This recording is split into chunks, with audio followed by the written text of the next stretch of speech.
Hi guys, halika samahan niyo po ako guys. Magpakain tayo ng ating mga manok. Buhay probinsya tayo ngayon guys. Alam niyo ba kung anong pinapakain niyo guys? Yung pinapakain ko po dyan ay yung mga manok na yan. Ayan, naghagis po ako ng snow. Yellow po yun guys dahil malamig po dito sa amin. Ayan, sa mga oras po na yan ay sobrang kapal po ng yelo dito sa lugar namin guys.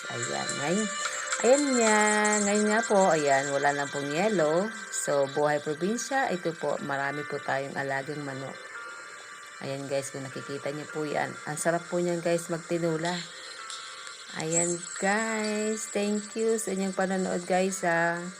Baka pwede naman po maglambing, paki-subscribe and like naman po and share sa aking YouTube channel, dito po sa aking Mama Lats TV. Sobrang tagal ko pong di nakapag-upload guys. Sobrang busy po tayo. Dahil may alaga pa ako ditong matanda. Ngayon po, wala na po yung alaga kong matanda. So, namahinga na po siya. Kaya ito, kahit pa paano, mag-upload ko ng konti. Ayan guys. Ayan, marami po dito mga manok na alaga nila guys. Thank you guys for watching. Thank you.